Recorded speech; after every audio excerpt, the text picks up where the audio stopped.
Dios les bendiga y muy buenas noches. Qué bueno saludarles nuevamente aquí, al igual que cada martes, con un estudio bíblico para compartir con cada uno de ustedes. Reciban un cordial saludo, ¿verdad? Que les abra el pastor Pedro González y de nuestra congregación, la Primera Iglesia Bautista de Cupey, que para nosotros es un gran placer, ¿verdad? Que usted se esté conectando en esta hora con nosotros para compartir un ratito, ¿verdad? Del estudio de la hermosa palabra de nuestro Dios. Así que esperamos que se mantenga por ahí conectadito, que no se nos despegue en ningún momento, ¿verdad? Que se mantenga por ahí en todo momento para que pueda disfrutar de lo que hemos preparado para usted en esta hermosa noche. Así que a todos los miembros de nuestra iglesia que siempre se conectan martes tras martes, bienvenidos también a ustedes, ¿verdad? Por también de una forma tan fiel mantener el contacto con nosotros a través de estos estudios bíblicos, a través de las redes, ¿verdad? Ya hace un buen tiempo que no se realiza un estudio bíblico presencial allí en la iglesia, pero qué bueno, ¿verdad? Damos gracias a nuestro buen Dios que a pesar de esta situación por la cual está pasando no solamente Puerto Rico, sino todo el mundo, hemos tenido este medio para poder compartir la palabra de Dios en esta hora. Y nos está viendo a través de Facebook Live, ¿verdad? En esta hora nos gustaría que de alguna forma u otra usted comparta, ¿verdad? Comparta en esta hora con sus amistades, comparta con sus familiares, con esas personas que usted tiene en ese Facebook suyo, lo comparta para que otras personas puedan participar y puedan de una forma u otra también ser bendecidos. Y también, además, ¿verdad? De estar en Facebook Live, este estudio bíblico siempre, una vez que se realiza, la grabación se sube a YouTube para que puedan verlo, ¿verdad? Algunas personas de forma diferida o hay personas, ¿verdad? Aunque parezca difícil, no tienen Facebook, ¿verdad? Si no tienen una cuenta de Facebook, pues lo puede compartir a través de YouTube, ¿verdad? Así que siempre es importante que usted sepa, ¿verdad? Pueda ir al canal, a mi canal en YouTube, que es Pastor Pedro González, como dice ahí en pantalla. Pastor Pedro González, como dice en pantalla, se puede conectar a ese canal y puede disfrutar de todos los estudios bíblicos que hemos estado realizando a lo largo de estos últimos meses. Le agradeceríamos, ¿verdad?, que si usted no se ha suscrito todavía a ese canal, que entre un momentito, o se lo diga también a sus amistades, que entre y se suscriba, porque nos hace falta también el poder llegar a 1000 suscriptores en YouTube para poder transmitir también en su ayuda. Si usted, ¿verdad?, nos hace ese favor y no solamente lo hace usted, sino que también lo comparte con sus amistades, ese canal, para que puedan suscribirse. Sabemos que muy pronto podremos regresar nuevamente a transmitir en vivo a través de YouTube. Así que esperamos que usted pueda, ¿verdad?, de una forma u otra participar con nosotros de esa experiencia. Y lo que vamos a estar compartiendo hoy en esta noche es el estudio bíblico sobre el libro de Apocalipsis. Vamos a estar explicando, ¿verdad?, lo que vamos a estar cubriendo, pero déjeme darle algo adelantado, ¿verdad? Lo que vamos a estar explicando es el contexto histórico, ¿verdad? ¿Qué estaba pasando? ¿Qué sucedió? En términos generales, recuerden que hemos estado estudiando la Biblia desde Génesis hasta Apocalipsis, la hemos cubierto toda. Ya luego de tantos meses ya al fin llegamos a Apocalipsis. Pero hemos estado dando una vista panorámica, o sea, hemos estado libro por libro, viendo el contexto, qué es lo que estaba pasando, qué era lo que sucedía, quién eran los protagonistas, cuál fue el orden de los acontecimientos, pero no entramos de lleno a cada uno de los libros. La idea era simplemente darle una vista panorámica a toda la Biblia una vez que culminemos esta experiencia con el libro de Apocalipsis. Entonces sí, tomaremos algunos libros específicos para profundizar mucho más. Les adelanto esto porque no es que vamos a profundizar hasta lo último. El libro de Apocalipsis tiene demasiado, ¿verdad?, para profundizar, y eso de por sí serían unos cuantos meses para poder cubrirlo todo como se merece. Hoy lo que queremos es simplemente cubrir, ¿verdad?, dentro de este contexto de toda la Biblia que hemos cubierto, en dónde encaja el libro de Apocalipsis, qué era lo que estaba sucediendo, qué era lo que pasaba en ese momento, quién fue el que lo escribió, cosas como esa, ¿verdad? Vamos a estar compartiendo de una forma lo más sencillo posible, para que todos, ¿verdad?, podamos entender de forma bastante clara, pero no vamos a estar profundizando en ciertos aspectos, especialmente las partes simbólicas y la parte que corresponde quizás desde la perspectiva profética. No vamos a estar profundizando tanto, pero eso lo vamos a estar explicando una vez que comencemos. Como siempre decimos, siempre nos gusta tener, ¿verdad?, una pregunta para poder compartir siempre de una forma u otra, también al final, y para que usted se mantenga en la expectativa de qué es lo que quiere preguntar. Así que tenemos una pregunta también para esta noche, queremos que usted también la anote, para que según vayamos desarrollando la discusión de esta noche, usted pueda también al final aportar y decir su contestación, hágalo con mucha confianza, no se preocupe, ¿verdad? Si me equivoco o no me equivoco, realmente lo que queremos es compartir y que además de un momento, ¿verdad?, de educarnos con la palabra de Dios, también pasar un momento agradable y pasarla bien, así que no se preocupe, tampoco lo tome tan en serio, usted aporte con toda confianza, aun cuando nos equivocamos, hay bendición también en la equivocación, porque siempre aprendemos algo y podemos crecer un poquito más. Así que la pregunta que tenemos para esta noche, la voy a poner por aquí en la pantalla, ¿ok?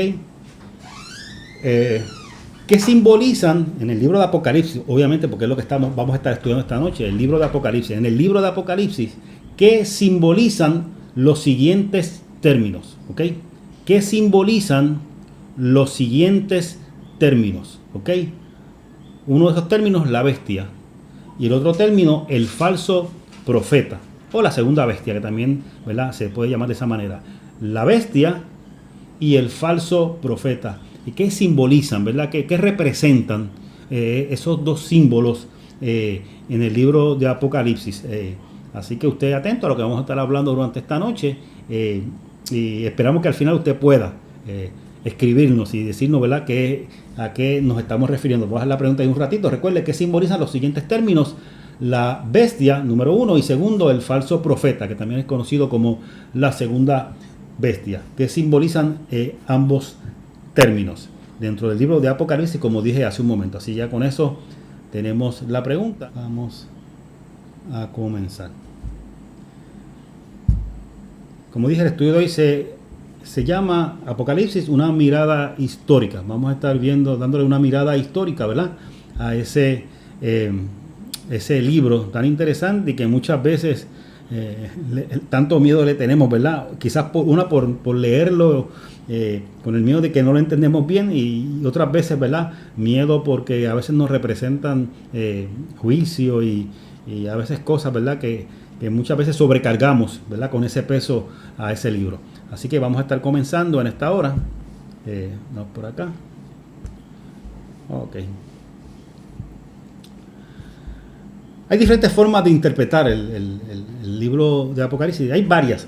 Yo solamente voy a mencionar tres en este momento. Esto es importante mencionarlo porque el libro de Apocalipsis se puede estudiar desde diferentes perspectivas, ¿ok?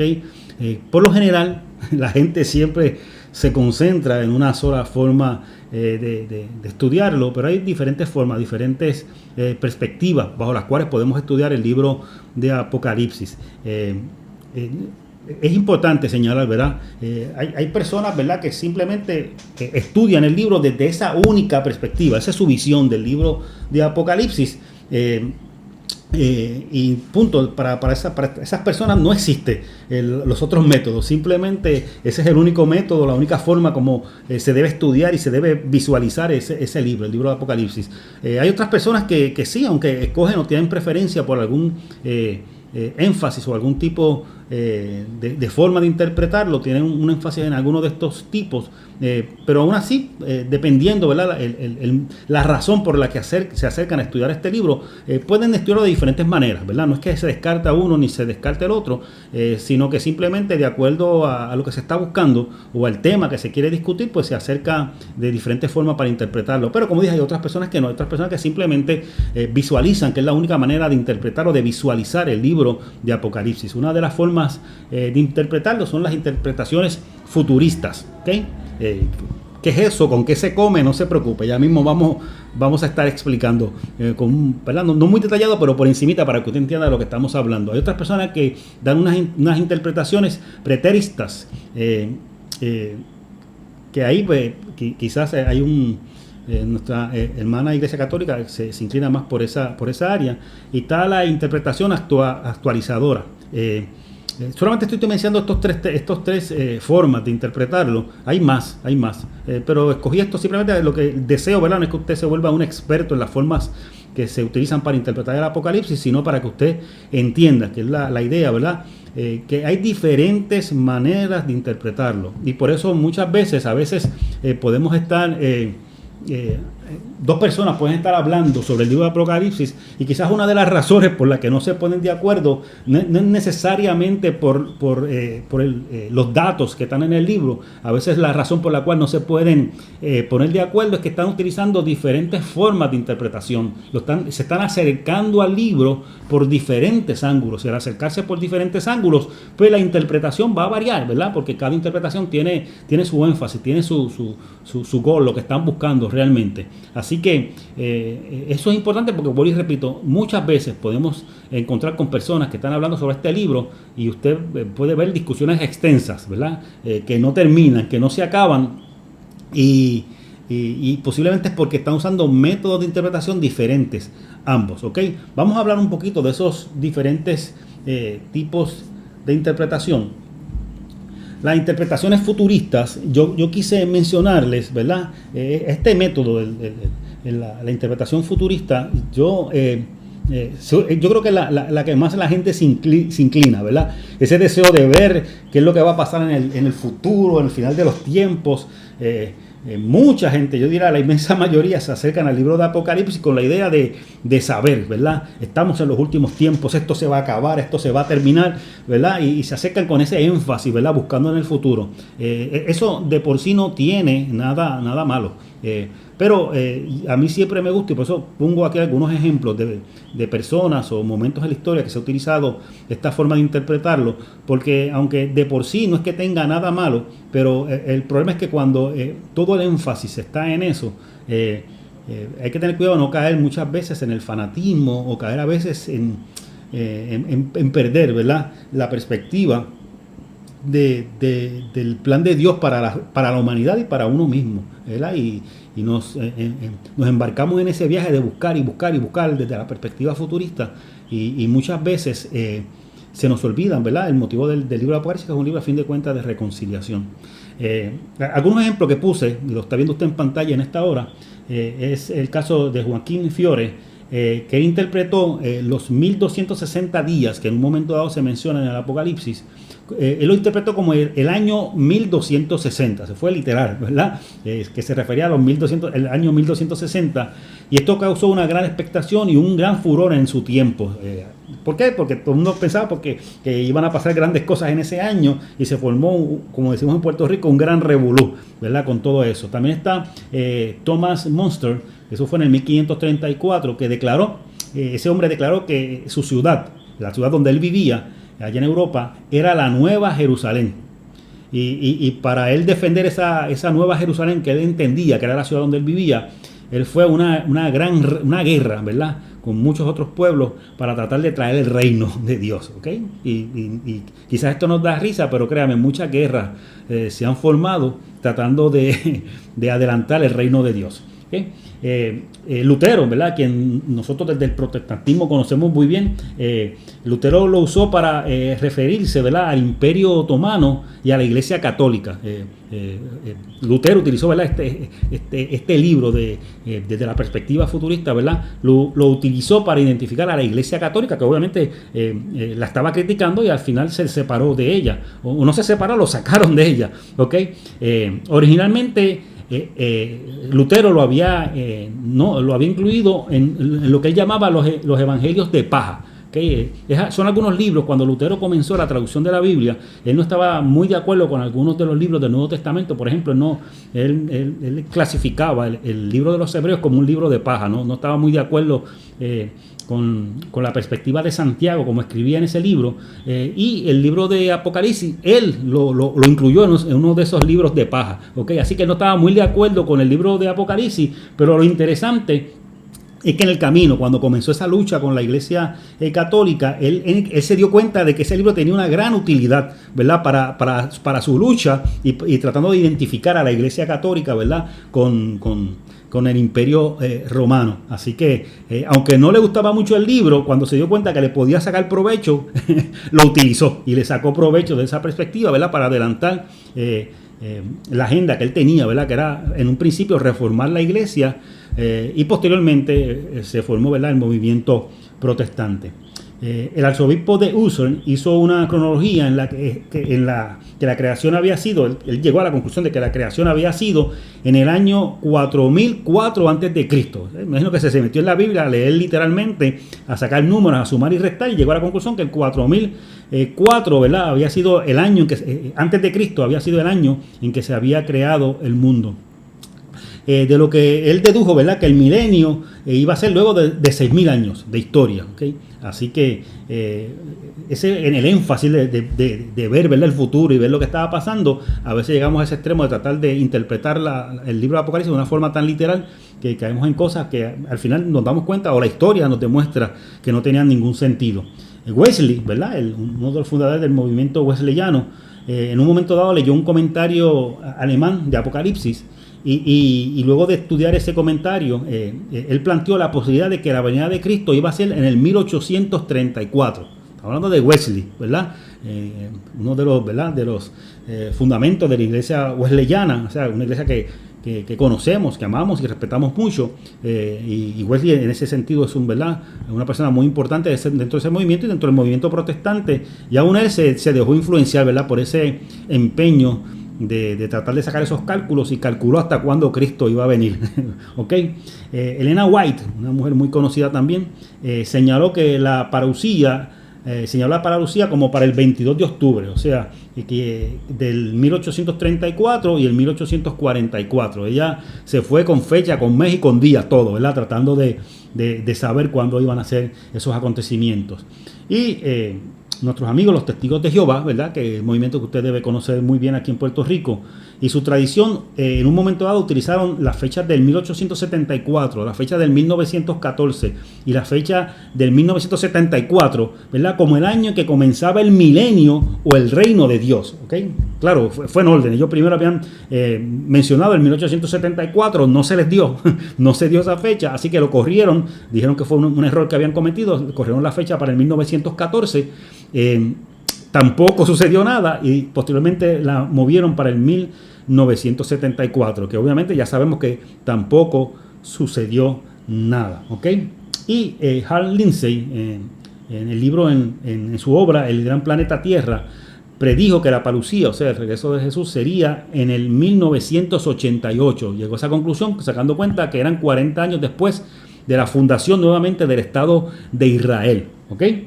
Y este caso, que quizás es el más triste, pero es importante mencionarlo, David Koresh, que ya son más en nuestro tiempo, usted quizás se acuerda de ese nombre, llevó a la muerte a mujeres y niños y a otros inocentes bajo una interpretación de Apocalipsis allá en Waco, Texas. Eso fue para el 1993, en un acto, ¿verdad?, en contra del gobierno federal.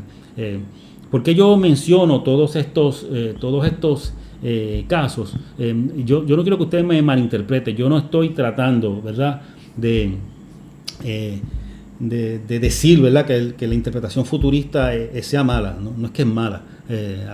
Tiene sus virtudes, tiene cosas muy positivas y tiene su razón de ser. Pero tenemos que tener cuidado, que a veces en nuestro empeño de querer ver el futuro, podemos entrar muchas veces en buscar y ver cosas en donde no están. ¿Okay? Así que ese empeño hay que tener mucho cuidado en ese aspecto. ¿Okay? Siguiendo con las diferentes interpretaciones, tenemos también las interpretaciones preteristas. Eso significa, ¿verdad?, todo lo que implica es que el texto, lo que plantea esta interpretación es que el texto, o sea, el libro de Apocalipsis se agotó ya, o sea, su tema, lo que tenía que decir se agotó con lo que se dijo a las 7 iglesias. Y realmente ellos entienden que ya no tiene nada que decirnos en nuestros días. O sea, ellos ven el libro de Apocalipsis como una carta, ¿verdad? Un libro que se escribió para estas 7 iglesias en un momento histórico, se envió, se dijo lo que iba a decirse, cumplió su cometido y se acabó. ¿Okay? No hay razón, ¿verdad? No hay nada nuevo que realmente tenga que decirnos a nosotros en nuestro tiempo. ¿Okay? Para ellos es una lectura histórica de finales del primer siglo y principios del segundo siglo, punto. Lo que pasó, ¿verdad?, ya para el año 90, al final ya de la década del 90 y comenzando el segundo siglo. ¿Okay? Esta postura ha sido clave en la lectura que le da la Iglesia Católica a este libro. ¿Okay? Se inclinan a esta postura. Claro, para nosotros como protestantes, pues nos resulta, ¿verdad?, uno de los puntos que quizás no estamos muy de acuerdo con nuestros hermanos católicos, pero respetamos su posición. Siempre es bueno saber, ¿verdad?, lo que las demás personas piensan al respecto. Y está la interpretación actualizadora, que también se le conoce como la interpretación simbólica, ¿ok? Esta interpretación respeta el momento inicial, o sea, el momento cuando se escribió, respeta, ¿verdad?, la intención con la que se escribió originalmente, pero cree que el texto puede volverse a usar en cada presente del pueblo de Dios. ¿Okay? Esta postura lo que está diciendo es que sí, tiene una razón de ser cuando se escribió este texto allá, al final del siglo I, principio del siglo II, cuando se dirigió a las 7 iglesias, que sí, tiene una razón de ser y que hay que estudiar eso, ¿verdad? Que era lo que estaba pasando, hay un mensaje en eso que estaba sucediendo, pero que además de eso también hay un mensaje que el libro sigue teniendo para el pueblo de Dios, o sea, para la iglesia, aún en este tiempo y en todo tiempo. Lo tuvo hace 10 años y lo tuvo hace 20 años y dentro de 10 años tendrá también algo nuevo que decirnos este libro. Siempre se actualiza dentro de esta interpretación. El texto para ellos es metáfora viva que puede reactualizarse en todos los presentes. O sea que nunca el libro pasa de moda. Yo creo que usted no pierda de perspectiva. Ellos lo que están diciendo es que el libro tiene una enseñanza para nosotros hoy, ¿okay? Pero ellos no entran en el aspecto futurista en el sentido de que nos está diciendo algo que va a pasar. O sea, no es que niegan que está profetizando y diciendo algo. Lo que ellos están diciendo es que lo más importante del libro, su énfasis, es el mensaje que le tiene a la iglesia y a la humanidad en nuestros días. O sea, más o menos lo mismo que pasa con los evangelios. Los evangelios tienen un aspecto histórico. Nos están narrando qué fue lo que pasó cuando estaba Jesús, ¿verdad?, en su ministerio de 3 años sobre la tierra. Tienen algo que decirnos desde la perspectiva histórica. Pero aún en esos 4 evangelios hay un mensaje para nosotros. Yo sé que usted encuentra ese mensaje cuando usted lee los evangelios. Así que lo que está diciendo este método, este tipo de interpretación, es que el libro de Apocalipsis, independientemente de que sí tuvo un motivo cuando se escribió, tiene un motivo, nos está diciendo algo hoy, no necesariamente por el aspecto profético de lo que va a pasar, eso es otra cosa, ¿verdad?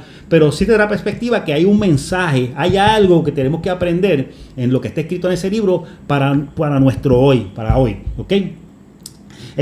Según este tipo de interpretación, el texto activa nuestros sueños por un mundo alternativo mejor. Adela Yarbrough, en su obra Crisis and Catharsis, plantea que el libro funciona como un mecanismo de defensa de los oprimidos, ¿ok? Y ahorita vamos a entender por qué, ¿ok? Dice que ventila la experiencia de opresión literalmente y que también adquiere justicia poética, o sea, le gana a Roma, ¿verdad? Según el relato, el bien le gana a Roma al final de todo. ¿Okay? Y Elizabeth Schussler, Fiorenza, en su obra Justice and Judgment, plantea que usa un lenguaje metafórico, el libro de Apocalipsis usa un lenguaje metafórico como forma de plasmar la denuncia del imperio y la visión de un mundo alternativo justo. ¿Okay? Por analogía, es el libro de todas las personas oprimidas que sueñan con un mundo justo. Lo que está diciendo estos 2 autores últimos que mencioné es que el libro tiene un mensaje para nosotros desde la perspectiva de la injusticia. En un mundo donde hay tanta injusticia, en un mundo donde se oprime tanto al ser humano, el libro de Apocalipsis tiene un mensaje, ¿verdad? Tanto para ese mundo que quizás está cayendo en la injusticia, como para aquellos que están sufriendo la injusticia, que tiene un mensaje para ambos el libro. Y muy interesante, este hombre, Alan Bookstack, en su obra Comfort and Protest, de Apocalipsis from a South African Perspective, este hombre allá en Sudáfrica, dice que el Apocalipsis sirve como una metáfora por analogía entre la lucha contra el imperio y la lucha de los africanos negros en el Suráfrica contra el apartheid. Desde una perspectiva, y es más o menos lo que le estaba explicando en un momento dado, este hombre hizo un libro al respecto, interpretando la realidad que él vivía, ¿verdad?, contra el racismo que se estaba realizando en Sudáfrica, cómo se oprimía a la gente negra y cómo el libro de Apocalipsis tenía un mensaje para ese pueblo que estaba siendo oprimido en Sudáfrica. Así que Muy interesante todo esto. Mire, déjeme explicar antes de continuar con todo esto, ¿verdad? Porque quizás usted está viendo estas diferentes interpretaciones que se están dando. Y usted quizás se está preguntando ahora, bueno, pastor, qué bueno, ¿verdad? Todas esas interpretaciones, pero ¿en cuál cree usted? ¿Cuál es la que a usted le gusta? Yo realmente, como dije en un principio, dependiendo, ¿verdad? Por qué motivo estoy estudiándolo, dependiendo, ¿verdad? Qué es lo que estoy buscando en un momento dado, puedo usar alguna de estas formas de interpretación, pero mi inclinación es más por la interpretación actualizada, la interpretación simbólica. ¿Por qué me inclino más hacia eso? Porque yo creo que el libro de Apocalipsis, que desde mi perspectiva, y déjeme también decirlo claro, tiene un mensaje profético profundo y muy poderoso y muy pertinente siempre, ¿verdad? Para la iglesia en cuanto a los planes de nuestro Dios para la humanidad y para la iglesia también, aunque eso yo no lo descarto y aunque eso yo creo en eso firmemente. Creo que el mayor provecho que se le puede sacar al libro de Apocalipsis es cuando se interpreta desde la perspectiva de saber qué nos está diciendo para el tiempo de hoy. ¿Por qué? Porque hay veces que nos envolvemos tanto en la simbología y nos envolvemos tanto en pensar en qué etapa de la historia estamos viviendo y estamos en los últimos tiempos y Cristo está a punto de llegar y yo creo que el año que viene ya Él llegue. Nos envolvemos tanto en eso, ¿verdad? Sin decir que eso sea malo, pero nos envolvemos a veces tanto en eso que se nos olvida sacarle la enseñanza que Dios tiene a través de este libro para nosotros hoy, en la realidad que estamos viviendo, no mañana o el año que viene, cuando Cristo regrese por su iglesia, o cuando llegue, ¿verdad?, la tribulación, o cuando llegue el milenio, o cuando pase todo eso, sino qué tiene Dios que decirnos a través de ese libro hoy, para la realidad que vivimos hoy, no la que estamos viviendo mañana o la que vivimos mañana o la que ahora se está dando indicios de que va a pasar mañana. ¿Okay? Cuando eso llegue, pues se bregará con eso. Pero a veces tenemos que, ¿verdad?, poner nuestra mirada en lo que está pasando hoy. ¿Y qué me dice Dios a través de su palabra y específicamente a través del libro de Apocalipsis? ¿Qué me está diciendo que me es de utilidad para mí hoy? No solamente para saber lo que va a pasar, sino cómo debo comportarme hoy, cómo debo enfrentar la injusticia, cómo debo enfrentar la adversidad, cómo debo enfrentar el sufrimiento, cómo debo enfrentar, ¿verdad?, a las personas que de una forma u otra quieren hacerle daño al ser humano, a la iglesia, a los creyentes. O sea, cómo debo comportarme hoy, qué debo hacer yo hoy ante esa realidad. Y desde esa perspectiva, pues yo me inclino más hacia la interpretación actualizadora, o sea, la interpretación simbólica, porque desde mi perspectiva le saco más provecho para la realidad que estamos viviendo. Vuelvo y repito, yo no es que no descarto los otros métodos de interpretación, tampoco los critico, inclusive hay veces, ¿verdad?, que los utilizo, pero me inclino más a este método por todo eso que acabo de explicarles hace un momento, ¿ok?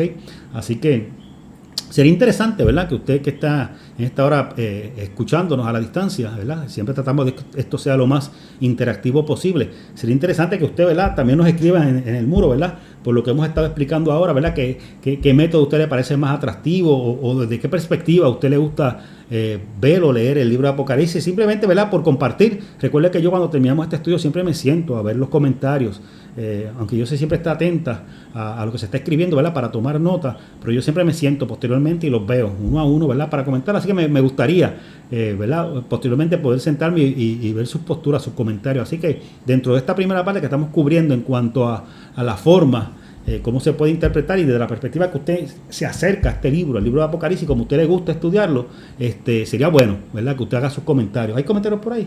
¿Alguno?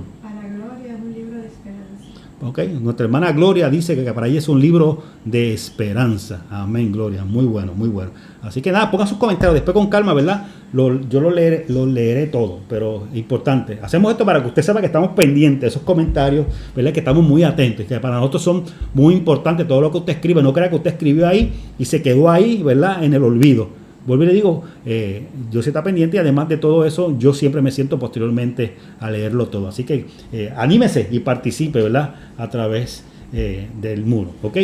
En esa misma línea hay un comentario muy importante del profesor Justo González, pastor también, una autoridad muy reconocida en cuanto al estudio de la Biblia, y me imagino que es muy conocido quizás por usted, ¿verdad? Si a usted le gusta leer muy buenos libros en cuanto a la Biblia, tiene que en algún momento haber tenido un comentario, algún libro, ¿verdad?, de Justo González. Y en un momento dado hizo unos comentarios muy interesantes que me pareció pertinente exponerlo en esta hora. Dice Justo González, el Apocalipsis no es una bola de cristal que predice la historia, ¿ok? Dice, es una denuncia al imperio de opresión de aquel tiempo cuando se escribió y de hoy también, ¿ok? Y a mí me pareció muy, muy interesante este comentario, ¿verdad? Sobre él, pero es importante, ¿verdad? Claro que cuando él dice, ¿verdad? Que el Apocalipsis no es una bola de cristal, no se está refiriendo a que él se opone, ¿verdad? Al aspecto profético del libro. Él utiliza la metáfora, una bola de cristal, desde la perspectiva que a veces, ¿verdad? Eso simboliza muchas veces una bola de cristal, lo que a veces muchas personas utilizan para entretenerse o para vivir obsesionados con el futuro y con lo que va a pasar. Y eso es a lo que él realmente se refiere. O sea, él no tiene problema con el aspecto profético.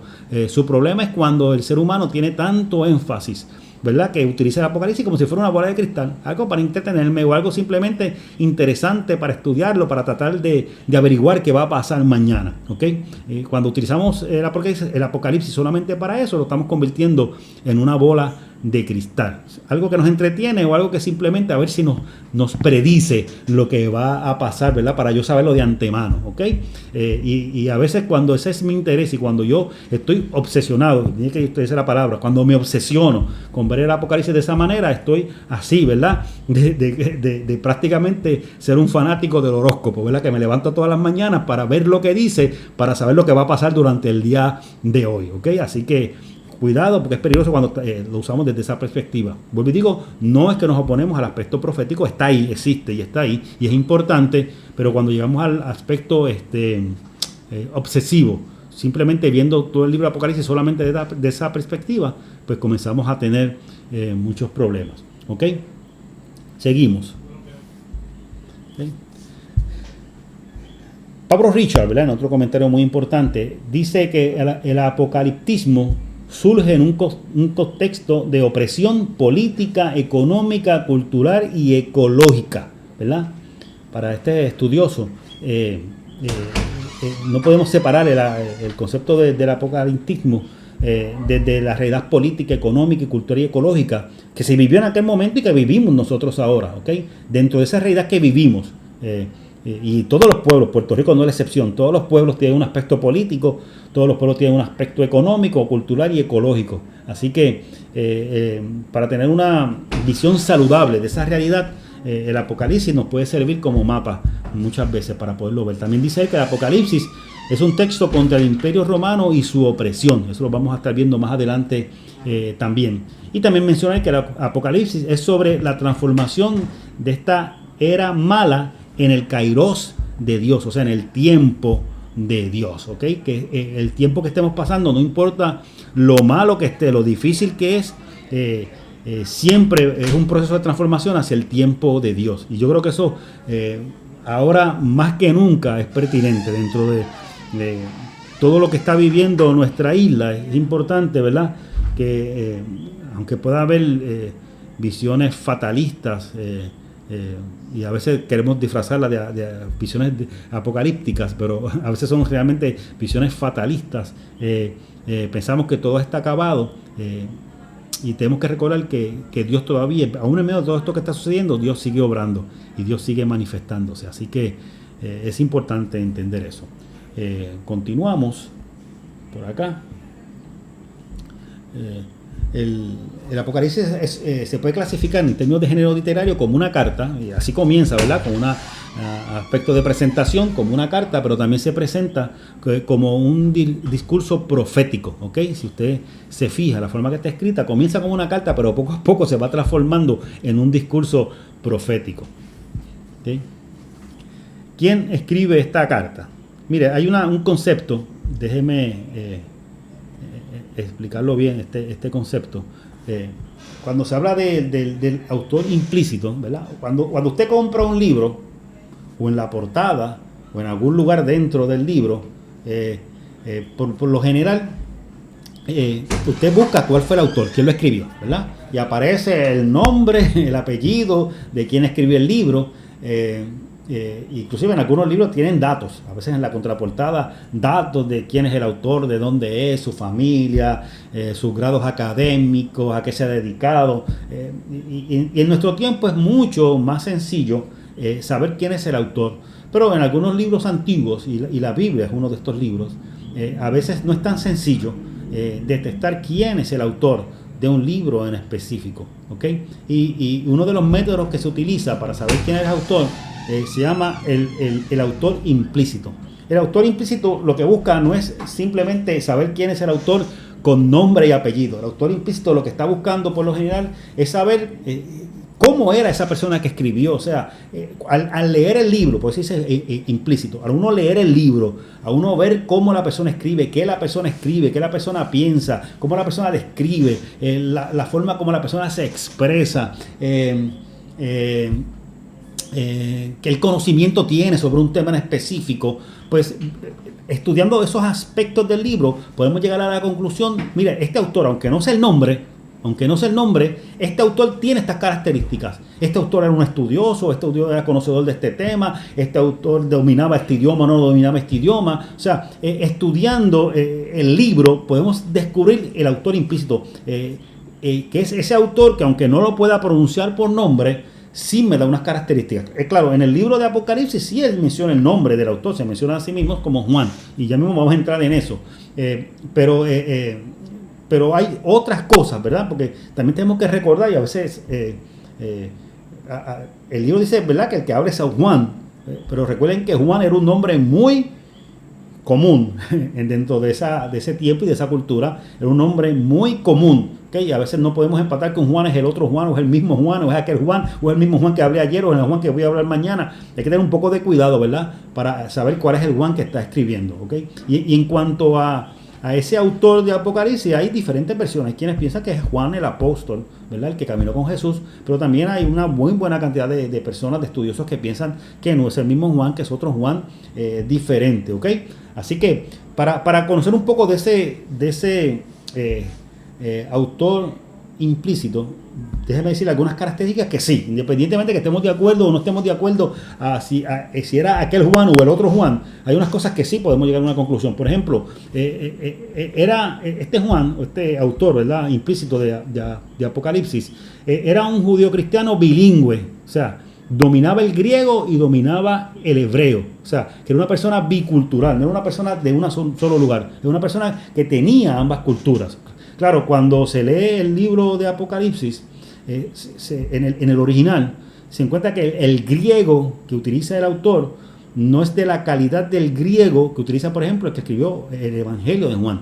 Por eso algunas personas opinan que no están hablando del mismo Juan, realmente del mismo Juan, porque el griego del Juan que escribió el Evangelio es un poco más refinado, es un poco más, ¿verdad?, mejor escrito, ¿verdad?, que el escrito en Apocalipsis. Vuelvo y digo, estos son opiniones. Y el contenido del libro no cambia. O sea, a veces, ¿verdad?, tampoco podemos llegar al punto de que toda mi vida he pensado que este es el autor, y si me cambia el autor ya yo no creo en el libro. O sea, el mensaje del libro sigue siendo el mismo, ¿verdad?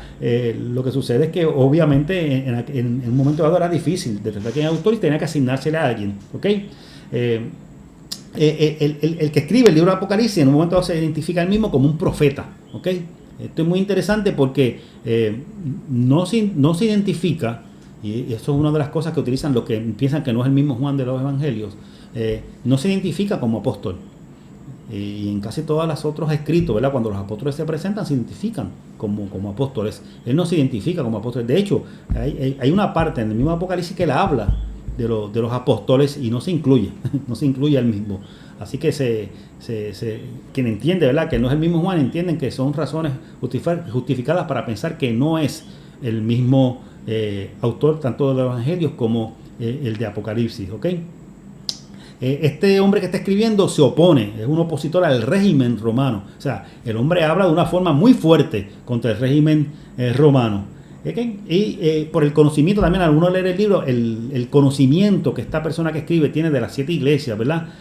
Se puede inferir que esta persona, que es un judío cristiano, como dijimos anteriormente, posiblemente de la zona de Asia Menor. Asia Menor es la zona donde estaban estas 7 iglesias, así que posiblemente él conocía esa área bastante bien, así que es posible que era de ese lugar, ¿ok? Seguimos. Como dije ahorita, muchas veces los libros en el Nuevo Testamento, una de las razones particulares por las que se utilizaba un libro para canonizarlo, para que fuera parte del canon, es el término, para que fuera parte del canon, era importante que si el libro era escrito por uno de los apóstoles, eso le daba autoridad al libro, ¿verdad? No era el único parámetro, ¿verdad? Porque hay escritos de los apóstoles que no entraron al canon, pero era uno de los parámetros, que el libro fuera escrito por alguno de los apóstoles. En ese caso, Justino Mártir, en el pasado, fue quien le asignó, ¿verdad? Cuando se estaba en el trabajo ese de formar el canon del Nuevo Testamento, fue el que le asignó la autoría de este libro de Apocalipsis al apóstol Juan. Él fue el que llegó a la conclusión de que ese Juan que se menciona ahí era el apóstol, ¿verdad? Era una forma. Es importante entender que el libro de Apocalipsis fue el último libro que entró al canon del Nuevo Testamento. Si esos libros que usted tiene en el Nuevo Testamento, en su Biblia, todos esos libros no nacieron allí. Esos libros, que algunos son libros, algunos son cartas, ¿verdad? Se fueron adicionando poco a poco a ese canon. Y el libro de Apocalipsis fue el último que entró al canon. De hecho, fue una discusión dentro de lo que era la iglesia oriental y la iglesia occidental, entiéndase Roma, y la iglesia oriental, cuando ya el cristianismo era la religión oficial del imperio. Hubo una lucha entre la iglesia oriental y la occidental en cuanto a la entrada de este libro, porque unos se oponían y unos estaban a favor. ¿Okay? Así que una de las formas para poder lograr que entraran al canon era identificar a Juan, ¿verdad?, como su autor, el apóstol. Así que Justino Mártir utilizó este argumento, ¿verdad?, para darle peso a este libro. La razón principal por la que se considera el apóstol Juan como autor es la tendencia a considerar al ser apóstol como uno de los parámetros de entrada al canon. Eso es lo que estaba explicando hace un momento. Aunque el autor se identifica como Juan en 4 ocasiones en el libro, y ahí están los pasajes, déjeme ponerlo para que usted los vea. Aunque el autor se identifica como Juan en 4 ocasiones, se denomina a sí mismo como profeta y no como apóstol, que es lo que estaba diciendo ahorita. Así que eso pone a pensar a los que han estudiado este libro, pensando que realmente no fue Juan el apóstol el que lo escribió. ¿Okay? Aquí estoy poniendo un mapa en la... Este estudio no se presta mucho para los mapas, como hacemos siempre, ¿verdad? Los estudios bíblicos perfectos para utilizar mapas son los estudios que se referían a Pablo, ¿verdad? Porque Pablo caminaba tanto de un lugar para otro que se prestaba mucho para utilizar los mapas. El libro de Apocalipsis no se presta tanto, pero siempre es necesario para ubicarnos. Si usted se fija, ¿verdad?, en lo que tiene en pantalla en esta hora, ¿verdad?, usted ve aquí, ¿verdad?, toda la zona conocida, ¿verdad?, por lo menos que hemos estado cubriendo dentro de los estudios bíblicos que hemos dado del Nuevo Testamento, ¿verdad? Aquí tenemos en esta zona por aquí a Jerusalén, por acá arriba está Antioquía, que es en Siria, donde salía constantemente Pablo a sus viajes misioneros. Esta fue la zona de Asia Menor, ¿verdad?, donde él realizó algunos viajes misioneros, ¿verdad? Por ejemplo, aquí la zona de Éfeso, y acá la zona de Galacia al sur, ¿verdad?, donde fue su primer viaje misionero. Acá la zona de Grecia y Macedonia, donde fue su segundo viaje misionero. Para que usted tenga una idea, ¿verdad? Pero para que usted sepa realmente, cuando se está hablando de las 7 iglesias, es esta zona que está aquí. ¿Ok? Esa zona que está ahí es la que cubre en donde están esas 7 iglesias. Vamos a aumentar el mapa un poquito, ¿verdad? Vamos a darle zoom, ¿verdad?, para estar un poquito más cerca. Venimos por aquí. Si usted se fija, ahí estamos más cerquita. Aquí usted puede ver, ¿verdad?, la iglesia de Éfeso, que está aquí. Recuerde que Éfeso era prácticamente en un momento dado donde Pablo se estableció, ¿verdad?, para poder darle seguimiento a las iglesias que él había ayudado a formar, tanto en el sur de Galacia, al igual que en Asia Menor, al igual que en Macedonia y en Grecia, ¿verdad? Éfeso era central. Y esta iglesia de Éfeso es una de las que se está refiriendo en estas cartas que se escribe en el libro de Apocalipsis. La otra es la de Esmirna, la de Pérgamo, Taitira, Sardis, Filadelfia y la Odisea. Ahí están todas las iglesias. Si usted se fija por aquí, este puerto de Atalia y el de Perge, recuerda, Por ahí estuvo Pablo cuando estuvo viajando su primer viaje misionero. Si usted recuerda, por ahí fue que él entró para coger la parte sur, ¿verdad?, hacia Antioquía de Pisidia, ¿verdad? Eso es solamente haciendo referencia para que sepan. Esta zona, ¿verdad?, volví y repito, se volvió central, ¿verdad?, dentro de lo que era la organización de las iglesias ahí, en esa zona que Pablo evangelizó tanto, y especialmente Éfeso. Éfeso se convirtió en un lugar central muy, pero muy importante. Y a esas 7 iglesias es que se le está dirigiendo esta carta. Más abajo, si usted se fija, aquí está la isla de Patmos. Si usted se fija, esa isla no está muy lejana, ¿verdad?, de la zona donde están las 7 iglesias, está bastante cerca, ¿ok? Así que no es que a Juan lo enviaron al otro lado del mundo, ¿verdad?, para exiliarlo cuando estuvo preso, sino que simplemente lo mandaron a esa isla para alejarlo, ¿verdad?, para separarlo, pero no era que realmente no era un sitio tan lejano, ¿ok? Si usted se fija en los pasajes que pusimos aquí mismo, en el pasaje que tenemos arriba, que es Apocalipsis 1:4, dice: Juan a las 7 iglesias que están en Asia, gracias a ustedes y paz de parte del que es, era y el que ha de venir, y de parte de los 7 espíritus que están delante de su trono. ¿Okay? Aquí está identificando a la iglesia, como dije hace un momento. Y en el mismo capítulo 1, por el versículo 9, dice: yo, Juan, su hermano y copartícipe en la tribulación y en el reino y en la perseverancia en Jesús, estaba en la isla llamada Patmos por causa de la palabra de Dios y del testimonio de Jesús. Por si hay duda por qué Juan estaba allí en Patmos, no quepa duda que estaba por culpa del evangelio, por culpa de lo que predicaba, por culpa de lo que enseñaba. Por eso fue que él fue a parar allí a esa isla, ¿ok? Para que no haya en ese sentido ninguna duda de qué era lo que estaba pasando. Seguimos. Importante, hay 2 términos que me gustaría que tocarlo para que usted los tenga claro, porque a veces se utiliza mucho el término teofanía o epifanía, y es importante porque se pueden parecer, pero no es lo mismo, ¿verdad?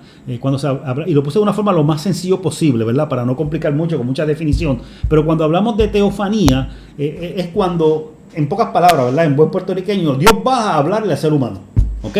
Cuando Dios le habló a Moisés allí en la zarza, eso fue una teofanía. Dios se le presentó a Moisés, eso es una teofanía, ¿ok? Pero cuando es el ser humano el que sube, ¿verdad?, a tener esa experiencia con Dios, ¿ok?, pues entonces es una epifanía. Juan no tuvo una teofanía, solo tuvo Moisés. Lo que tuvo Juan fue una epifanía. Él subió, él ascendió, él, ¿verdad?, tuvo una experiencia con Dios. Desde esta perspectiva, él lo que tuvo fue una epifanía, ¿ok? Continuamos. Puse una tabla ahí, porque es importante, ¿verdad?, dentro de los números que se utilizan en este libro de Apocalipsis. Es bien interesante, como los que han leído este libro, han estudiado un poco de él, saben que el número 7 tiene un simbolismo muy, muy importante dentro del libro de Apocalipsis, ¿verdad? Cuando hablamos del 7 hablamos de lo completo, de lo que está completo totalmente, ¿verdad? Y es interesante porque dentro de Apocalipsis hay muchas veces que dentro de las visiones que recibe que recibe Juan, ¿verdad?, que escribe, se utiliza el número 7 para diferentes cosas. Por ejemplo, se habla de las 7 iglesias, que hay que como comienza. Se habla también en un momento de los 7 sellos, de las 7 trompetas, de las 7 visiones de la mujer que tiene en un momento dado. Habla de las 7 copas. Casi ya al final habla de los 7 cuadros sobre la caída de Babilonia, ¿verdad?, en 7 aspectos diferentes, y al final las 7 visiones del fin que se tienen. O sea que prácticamente se divide todo en grupos de 7. Después de ese número 7 que tenemos ahí en la tabla, lo que viene después prácticamente la conclusión y unas recomendaciones que hace Juan a las personas que le escribe. Pero prácticamente esa tabla que usted está viendo prácticamente cubre todo lo que es el libro de Apocalipsis. Si usted se fija, el número 7 está presente en todo, prácticamente en todo. Es interesante porque cuando le habla a las iglesias, lo que le está hablando es unas advertencias a ellas, ¿verdad? Pero cuando habla ya de los 7 sellos, las 7 trompetas y hasta las 7 copas, habla de sucesos difíciles para la humanidad, difíciles especialmente para la iglesia. O sea, situaciones muy difíciles que iba a vivir la iglesia en ese momento, ¿ok? Así que interesante porque y posteriormente, ¿verdad? Las visiones del fin, que es cuando entonces viene la justicia de Dios. O sea que entre las advertencias, que es el comienzo de este libro, y al final, ¿verdad? La victoria que Dios le da a la iglesia, en el mismo medio está todo lleno de adversidad, de dificultad para la iglesia, de dolor, de quebranto, de sufrimiento, de persecución, ¿no? De tantas cosas, ¿verdad? Que al ser humano no le gusta. Entre las advertencias y entre la victoria final está llena de todas esas calamidades de las cuales estamos hablando. Seguimos. En esta tabla que le puse aquí en pantalla, como dije, no es que vamos a cubrir el libro de Apocalipsis completo, sería imposible cubrirlo en esta noche. Pero hay yo me conformo con que en esta noche, ¿verdad? Y usted tenga por lo menos claro, desde la perspectiva del contexto histórico, cuando se habla de ciertos personajes, ¿a qué se refiere realmente? ¿Okay? ¿O a qué se refería Juan cuando veía esta visión? Por ejemplo, cuando se habla de las 7 iglesias, ¿verdad? Pues además de las 7 iglesias, ¿verdad? Que se describen geográficamente, ¿verdad? Esas 7 iglesias que mostré ahorita en el mapa. Además de eso, también esas 7 iglesias representan las características de las iglesias y los creyentes de ese tiempo. Claro, se habla de 7 iglesias físicas, pero también se está hablando, ¿verdad? En esas 7 iglesias que se está dirigiendo, de unas características, algunas positivas, algunas negativas, ¿verdad? Esas características que tenían las iglesias y los creyentes, porque recuerden que no podemos separar el término iglesia de creyente. La iglesia está compuesta de creyentes, así que por lo tanto, cuando hablamos de que esas iglesias tenían unas características, es porque esos creyentes que estaban en esa iglesia tenían esas características, ¿ok? Así que cuando en Apocalipsis se habla de las 7 iglesias, se está hablando de características de la iglesia, porque eso es importante, y dentro de la perspectiva, ¿verdad? de la interpretación simbólica o actualizada, ¿verdad? Que podemos hacer de Apocalipsis, porque esto es importante, porque aún la iglesia de hoy tiene sus características. La iglesia de hoy en Puerto Rico y sobre la faz de la tierra tiene sus características, y los creyentes de este tiempo tienen sus características. Así que es importante que cuando nosotros leemos sobre esas 7 iglesias y sus características, es ver cómo mi iglesia, pero más importante aún, cómo yo me reflejo en esas características que están allí. ¿Por qué? Porque, vuelvo y repito, Juan les está escribiendo a ellos desde una perspectiva de advertencias. ¿Por qué? Para que ellos reafirmen lo que tienen que reafirmar en esas características y corrijan lo que tienen que corregir en esas características. Desde esa perspectiva, las 7 iglesias son un personaje dentro del libro de Apocalipsis. Las 7 iglesias son un personaje, ¿verdad? Por las características que reflejan y las características que aún aplican para nuestro tiempo. También se habla del león o el cordero, ¿verdad? Y obviamente cuando se habla del cordero o el león, se está hablando de Cristo, de Jesús, ¿verdad? No voy a abundar mucho ahí, porque yo creo que eso no amerita tanto análisis. Simplemente cuando habla del cordero y el león, se habla de Cristo. Es interesante porque en la visión, cuando se habla del león y del cordero, en esa visión, primero cuando se está buscando quién es el digno, ¿verdad? De unos rollos que tienen que ser abiertos, ¿verdad? ¿Quién realmente es digno? Y no se encuentra a nadie digno de poder abrir ese rollo. Se presenta, ¿verdad? La figura de Jesús como un león, ¿verdad? Pero en el momento cuando se le va a entregar ese rollo para que quien tiene la autoridad lo abra, entonces se presenta como un cordero que está degollado, ¿ok?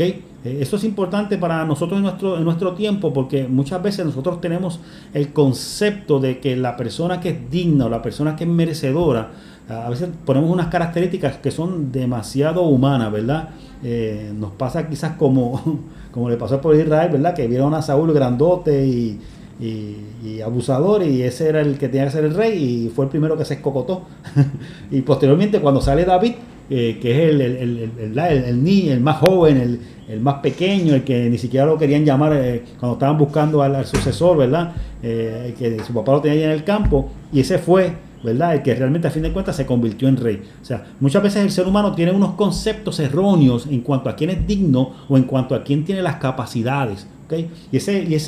Esa confrontación entre la imagen del cordero y la imagen del león nos hace repensar, ¿verdad? En que muchas veces las apariencias nos pueden engañar y que a veces las personas que tenemos en nuestra iglesia que pensamos que son las menos capacitadas, que son las personas que quizás no pueden hacer ciertas cosas, a veces nos sorprenden y a veces dándole la oportunidad y quizás acompañándoles, ¿verdad? En un principio para que se puedan ir capacitando, esas personas nos pueden sorprender y demostrarnos que pueden hacer un trabajo excelente, maravilloso en diferentes áreas, ¿okay? Si algo es importante en esa imagen del cordero y el león para nosotros en nuestro tiempo, es recordar que no nos dejemos ir por las apariencias. Las apariencias pueden engañar muchas veces y nos pueden llevar a tomar decisiones equivocadas, ¿verdad? Y a veces relegar a personas que lo hacemos desde nuestra perspectiva humana, pero realmente desde la perspectiva divina, Dios siempre está abierto a dar oportunidades a todo el mundo en ese aspecto. ¿Ok? Seguimos. Otro personaje que aparece dentro del libro es Babilonia. ¿Ok? Babilonia, que también llamaba la gran prostituta. Cuando habla de Babilonia, se refiere al Imperio Romano, ¿verdad? Eso yo estoy seguro, ¿verdad? Que en algún momento dado ha estudiado el libro de Apocalipsis debe tener ese concepto muy claro. Cuando se habla de Babilonia, es el Imperio Romano, era el imperio que dominaba, era el imperio que en ese momento estaba persiguiendo a la iglesia, que estaba maltratando a la iglesia, ¿ok? ¿Okay? Y además del término de Babilonia, también tenemos el término del dragón. ¿Okay? Y cuando habla del dragón, se refiere simplemente a Satanás, ¿verdad? Como también se menciona en el pasaje, ¿verdad? El ángel perverso, la muerte originaria, la serpiente antigua, ¿ok? Pero se refiere a Satanás. ¿Por qué esto es importante? Porque aun cuando dentro de la obra de Apocalipsis se está refiriendo a Roma como ese imperio que está maltratando, está persiguiendo a la iglesia, y aun cuando en nuestro tiempo puede haber gente que quiera maltratar y perseguir la iglesia y pueda de alguna forma u otra tratar de hacerle daño a la iglesia, y no podemos negar esa realidad, es importante que no perdamos de perspectiva que la figura del enemigo, la figura de Satanás siempre va a estar presente, ¿verdad? Además de la lucha que tenemos acá nosotros, ¿verdad? En la carne, en este mundo físico, hay una lucha espiritual. El enemigo existe, el enemigo está luchando en todo momento, ¿verdad? Anda como león rugiente buscando a quien devorar, como dice la palabra, está de una forma u otra librando una lucha espiritual para tratar de arrebatar nuestras almas para el infierno. Así que es importante que, aunque sí, ¿verdad? Dentro del análisis que buscamos de Apocalipsis para poderlo aplicar a nuestro tiempo, sí podemos utilizar ciertas cosas físicas, materiales, como es saber que el imperio es el que está causando este daño. No podemos, ¿verdad?, tampoco negar que la mano del enemigo, de Satanás, está detrás de todo esto. Al igual que en nuestro tiempo, puede haber diferentes manos, ¿verdad?, dentro de las instituciones, organizaciones, gobierno, el Estado, diferentes manos moviéndose a veces para tratar de hacerle daño a la iglesia. No podemos negar esa realidad, pero también es importante recordar que siempre detrás de todas esas maquinaciones humanas que pueda haber dentro de nuestra sociedad, siempre va a estar la mano del enemigo para tratar de destruir la iglesia. Siempre va a estar ahí, de una forma u otra. ¿Okay? Y de la misma manera en que se habla de Satanás como el dragón, ¿verdad? También se habla de la bestia y también se habla del falso profeta. Mire, y estoy tratando de resumir esto lo más posible, ¿verdad? Cuando se habla de la bestia, se refiere nuevamente, al igual que en Babilonia, a Roma, ¿ok? Pero cuando habla de la bestia en un momento dado, ¿verdad? De hecho, se le llama también la gran ramera, cuando se habla que la bestia sale del mar, ¿verdad? Con un gran poder. Es importante que sí, la bestia sigue representando a Roma, pero lo hace desde la perspectiva, ¿verdad?, de ese poder absoluto que tiene el imperio, ¿ok? Muchas veces la lucha que puede tener la iglesia no es solamente por una organización de por sí, sino por el poder que pueda tener esa organización, ¿verdad? Y la forma violenta como ejerce ese poder, y especialmente cuando es un poder absoluto. El poder absoluto siempre es peligroso. El poder absoluto siempre, poder absoluto es un peligro. Usted quiere conocer cómo es una persona, dele poder y va a saber cómo es esa persona. El poder muchas veces corrompe. Así que hay que tener cuidado, ¿verdad? Dentro de la sociedad que nos toque vivir, independientemente del tipo de gobierno que tengamos o la parte del mundo donde vivamos, es importante, ¿verdad?, tener cuidado, porque a veces los pueblos le entregan una gran cantidad de poder a las instituciones, a los gobiernos, Y posteriormente ese poder absoluto que tienen las instituciones y los gobiernos son los que muchas veces se utiliza también para volverle a hacerle daño entonces a la iglesia, que es parte de ese pueblo, ¿verdad? También a veces se habla de la iglesia como si fueran marcianos, un ente aparte, ¿verdad? Como que no tienen que reclamar los derechos que tienen los demás ciudadanos de un país. Pero los cristianos también somos parte de esos países y somos también, ¿verdad? Deseamos disfrutar de esos derechos que tienen las demás personas.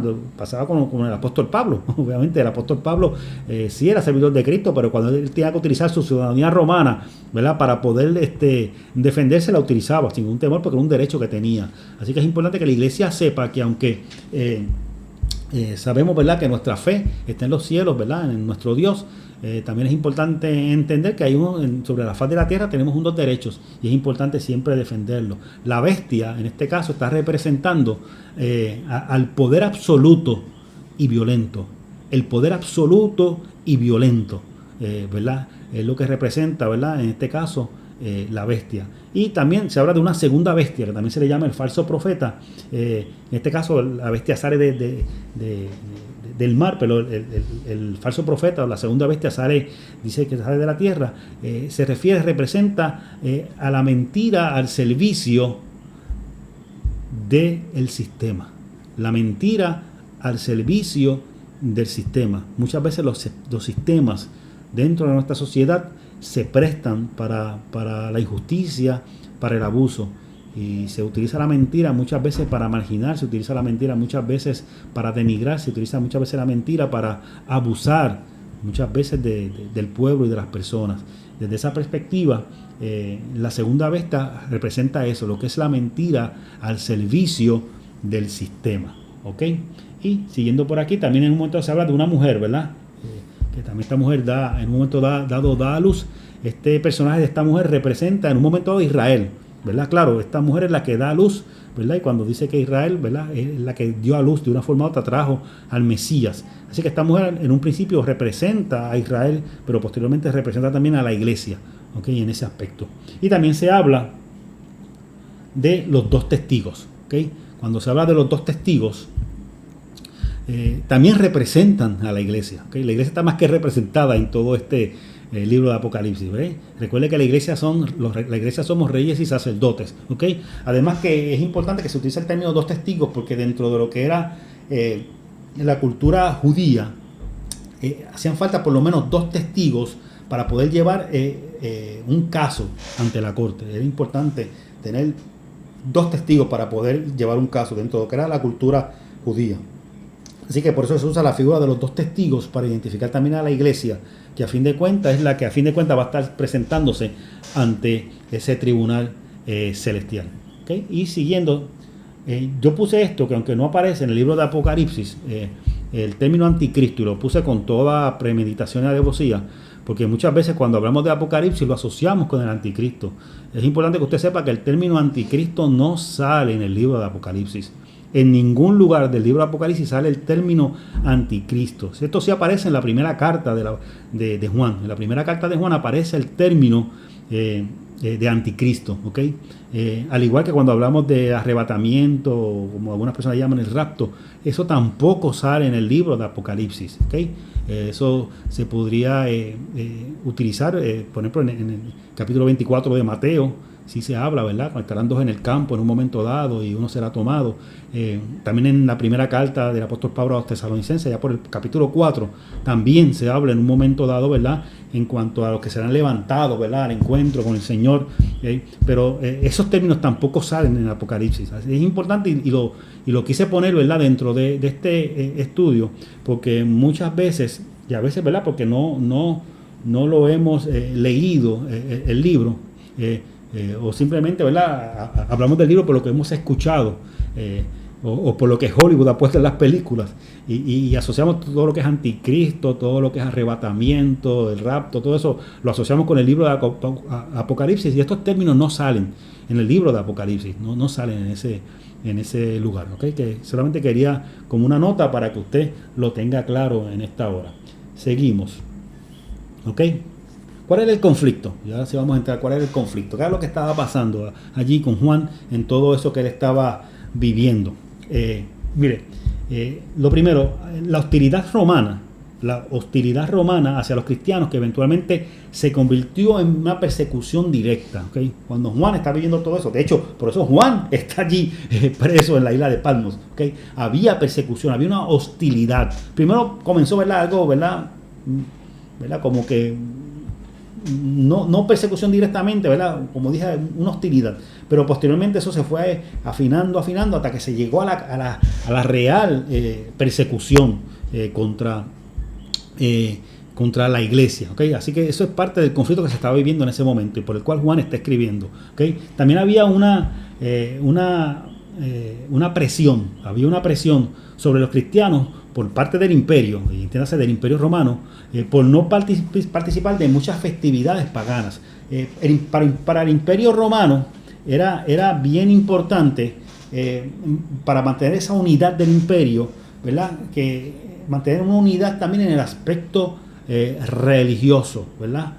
Sí, se creían diferentes dioses, pero se trataba de mantener, ¿verdad? Una unidad en el aspecto religioso, porque eso daba cohesión, eso daba unidad también a lo que era el imperio. Por lo tanto, había unas festividades que, aunque eran religiosas, que eran de diferentes dioses, diferentes entidades que se creía dentro de esa cultura, el imperio de una forma u otra, ¿verdad?, avalaba y fomentaba esas festividades. ¿Por qué? Porque eso fomentaba, vuelvo y repito, la unidad dentro del imperio. Desde esa perspectiva, los cristianos no querían participar de esas festividades paganas, y eso de por sí, ¿verdad?, hacía que el imperio ejerciera cierta presión sobre los cristianos. Tienen que hacer esto, mira, les va a ir mal, no pierden privilegios, podemos, ¿verdad?, crear un caso de una forma u otra. O sea, había una presión sobre los cristianos en ese momento para que participaran de esas festividades paganas, no desde la perspectiva de las diferentes religiones que había, sino desde la perspectiva del imperio. El imperio quería, ¿verdad?, que aunque hubieran diferentes creencias o religiones, que hubiese una integración en cuanto a esas festividades para mantener esa unidad, esa cohesión en el imperio. Y eso le estaba creando problemas a los cristianos.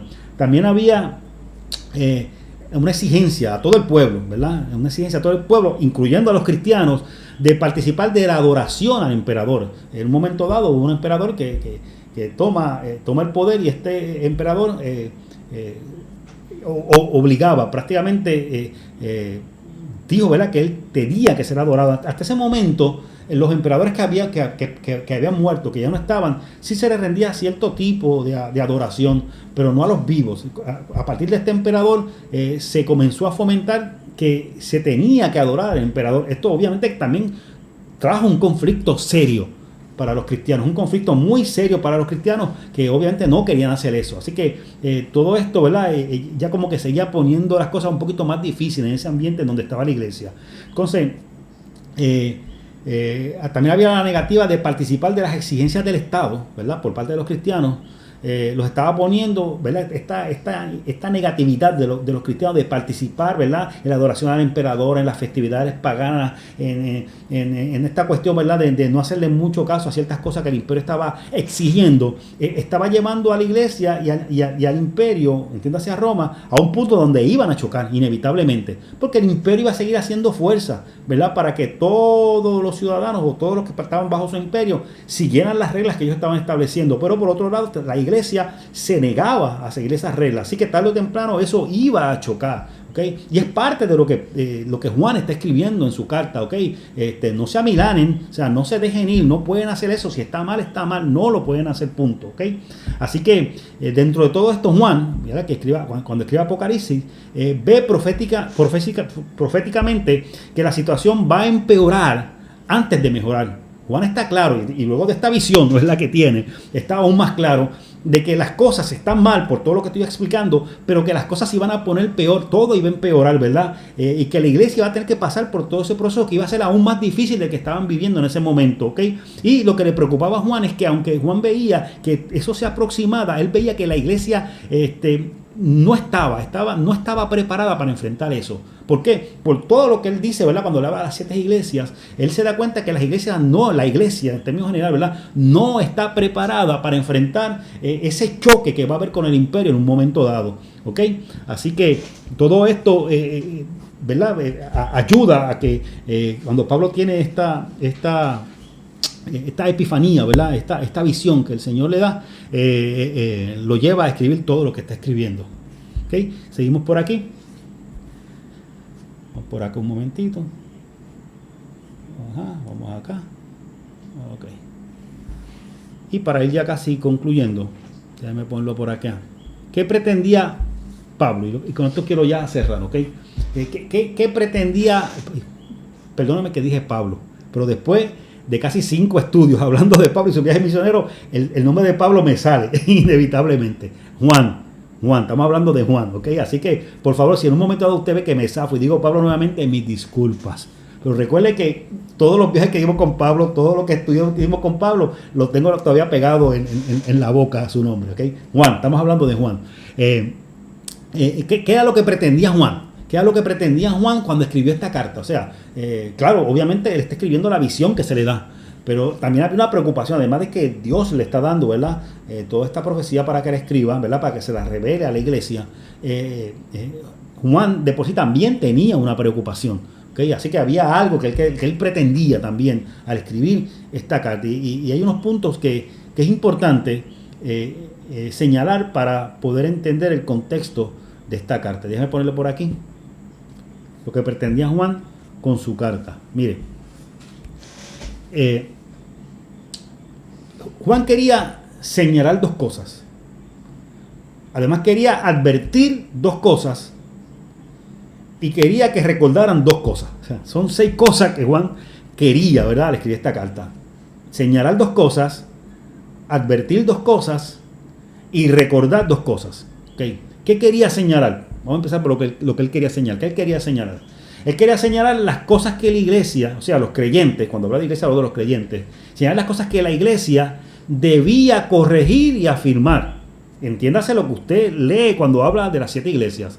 La iglesia tiene ciertas cosas en ese momento que tenía que corregir. Y tenía otras cosas buenas que también tenía que afirmar. O sea, no es que todo era malo. Recuerden esa carta de las 7 iglesias. Había ciertas cosas que tenían que ser corregidas.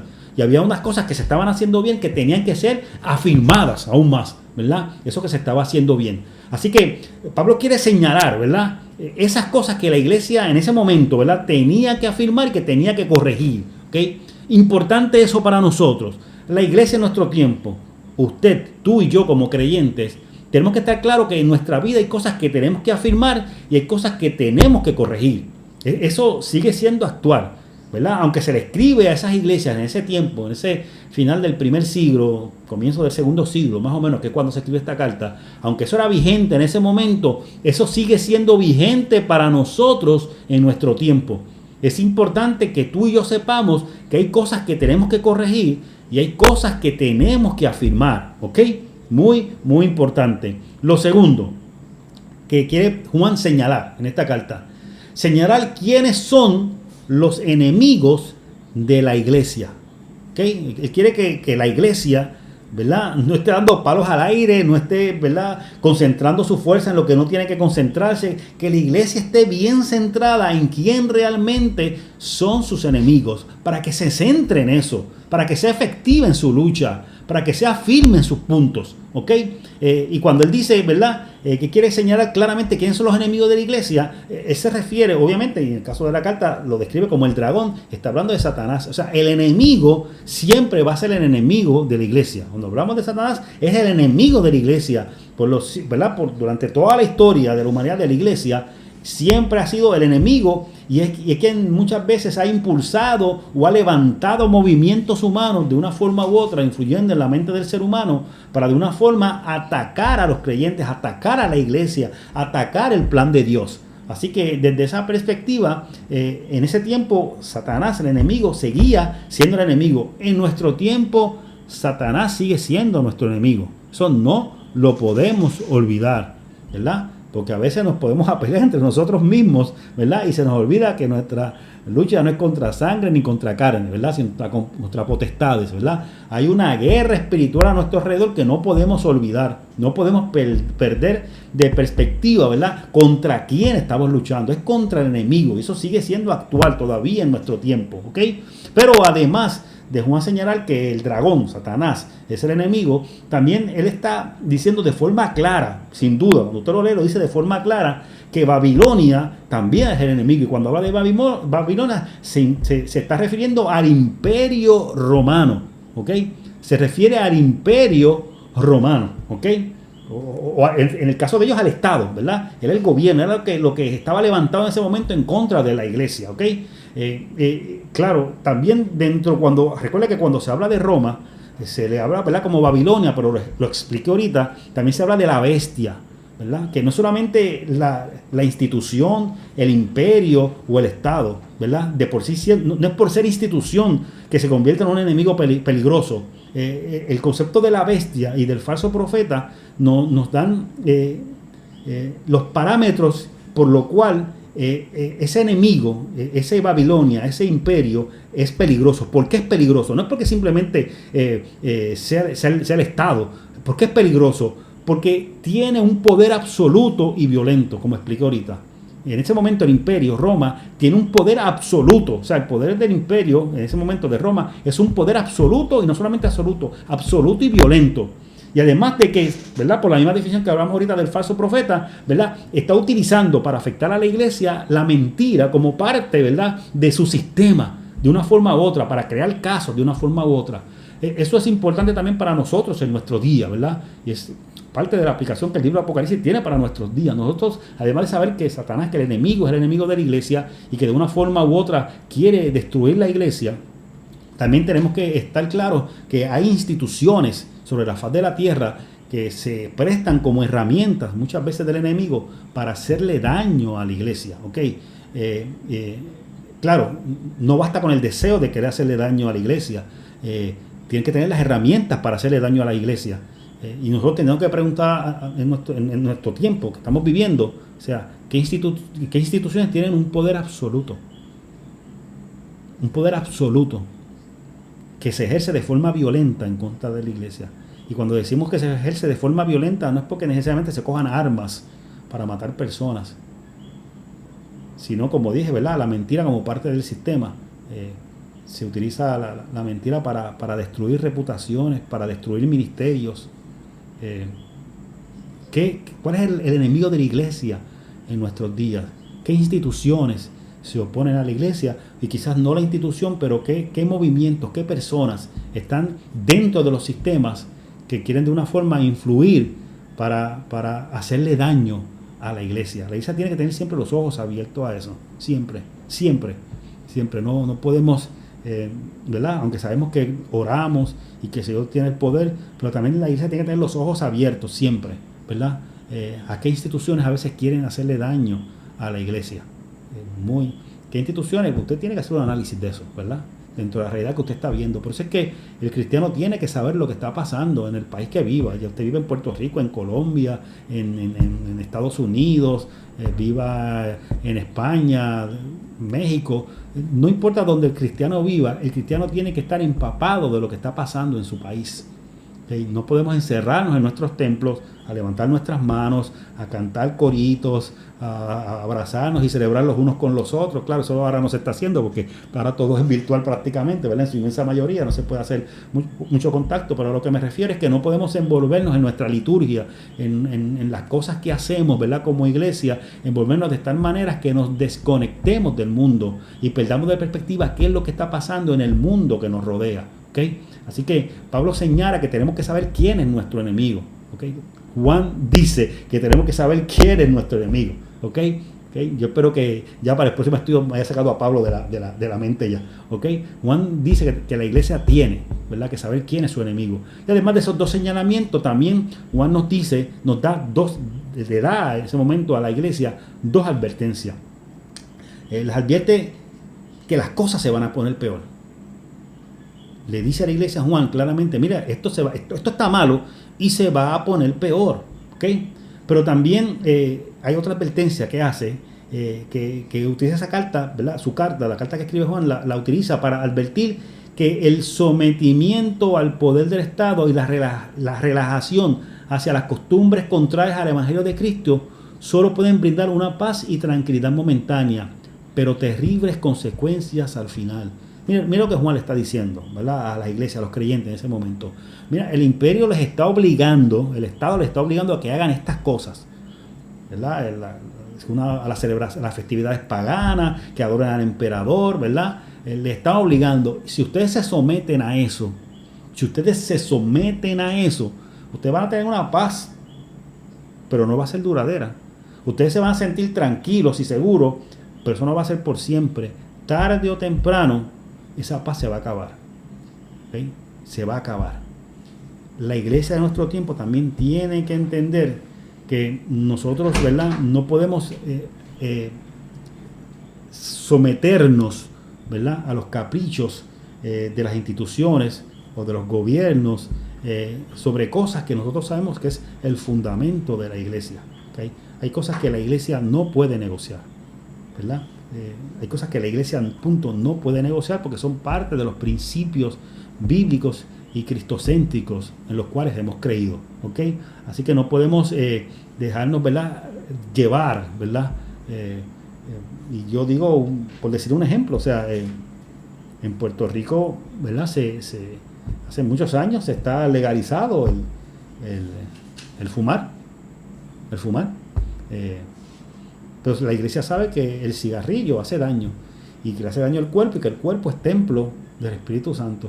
Así que independientemente que las leyes digan una cosa, nosotros como cristianos no podemos, ¿verdad?, dejarnos ir por la corriente de lo que el Estado dice y claudicar a esos principios. ¿Okay? No podemos, ¿ok? Muy importante. Así que esas son las dos cosas que le advierte. Además de que nosotros también tenemos que vivir, recordar nuestro tiempo, que es parte de la advertencia que hace Juan a la iglesia. Recordar que vivimos tiempos difíciles. Pero escúcheme bien, esto se puede poner peor. Y yo no quiero que usted lo coja desde una perspectiva, ¿verdad?, fatalista o que el pastor se ha puesto negativo ahora, ¿verdad? Si hay alguien, ¿verdad?, que es positivo, yo soy bien positivo, muy positivo. Pero la iglesia tiene que estar preparada que aunque los tiempos que estamos viviendo son difíciles, como dicen, ¿verdad?, en la calle, la cosa está mala, como dice, ¿verdad?, el dicho pueblerino, no podemos perder perspectiva que las cosas se pueden poner peor. Pero cuando las cosas se ponen peor, más importante es la presencia de la iglesia, más importante es el mensaje de la iglesia, más importante lo que a la iglesia le toca realizar. ¿Ok? Así que esas son las dos advertencias que le hace Juan a la iglesia de su tiempo y que también, ¿verdad?, nos aplican a la iglesia de nuestro tiempo. Y hay dos cosas que en su carta Juan pretende recordar. Primero, él pretende con su carta recordar que el mal no va a prevalecer para siempre. Le dice, luego que le dice todas las calamidades que van a pasar y las 7 copas y las 7 trompetas y los 7 sellos y todas las cosas que vayan a pasar. Luego de todo eso, Juan quiere dejar muy claro, ¿verdad?, para que lo recuerden, ¿verdad?, a quien él está escribiendo, que el mal no va a prevalecer para siempre. No importa lo que tú estés viviendo, no importa lo que esté viviendo la iglesia, no importa lo que tú estés viviendo en tu carácter personal como creyente, el mal no va a prevalecer para siempre. No importa lo difícil de tu situación, la victoria siempre va a ser del Señor. Este mal no va a ser para siempre. Tarde o temprano el Señor te levantará y te dará victoria, que es parte de lo que también Juan dice en su carta, que es importante recordar, ¿verdad?, que la victoria final es de Cristo. ¿Ok? No solamente el mal no va a durar para siempre, el mal no va a prevalecer para siempre. No solamente eso, sino que también tenemos que recordar que la victoria final es de Cristo. Cristo ya venció por nosotros en la cruz del Calvario. Por eso nosotros somos más que vencedores. Y es importante, y el libro de Apocalipsis, Juan en ese libro nos dice, el Señor nos dice a través del libro de Apocalipsis, nos está diciendo que la victoria final es de Él. Sí, van a haber calamidades, sí, van a haber situaciones, sí, mira, van a haber terremotos, sí, mira, van a haber problemas con el gobierno, sí, van a haber situaciones económicas, sí, van a haber pandemias a lo largo de todo el mundo, sí, van a venir huracanes y se irán huracanes y regresarán otros huracanes y habrán crisis en la criminalidad en el país, vendrán 1000 calamidades, pero al final la victoria es de Cristo. Al final la victoria es de Cristo y el creyente no puede olvidar eso, no puede perder eso de perspectiva, porque cuando perdemos eso de perspectiva, entonces es que estamos derrotados. No es negar la calamidad, no es negar la aflicción. Reconocemos que la lucha es fuerte, reconocemos que quizás las cosas se pueden poner peor. somos realistas, no negamos la realidad. Pero sí sabemos, como parte de esa misma realidad, sabemos y afirmamos, y nos lo grita desde nuestro corazón nuestra fe, que el mal no va a prevalecer para siempre y que la victoria final es de Cristo. Y la iglesia es vencedora con Cristo. Así que es importante que cuando leamos el libro de Apocalipsis lo leamos desde esa perspectiva. Por eso decía en un principio que sí, el libro de Apocalipsis tiene muchas cosas hermosas y maravillosas desde la perspectiva profética del final de los tiempos y tantas cosas hermosas que sí podemos estudiarlas, no es que no las estudiemos, podemos estudiarlas, a mí me gusta estudiarlas, son buenas y es muy interesante profundizar sobre eso y ver las señales de los tiempos. Pero el libro de Apocalipsis tiene un mensaje para ti hoy, para la iglesia hoy, para la realidad que estamos viviendo hoy, aun cuando las señales todavía no se han cumplido en su totalidad, hay un mensaje dentro de ese libro para lo que estamos viviendo hoy, en este momento, para ti, para mí como creyente, para nosotros como iglesia, sabiendo que no importa lo difícil del tiempo que vivamos, Cristo nos dará la victoria, porque Él ya venció en la cruz del Calvario. ¿Okay?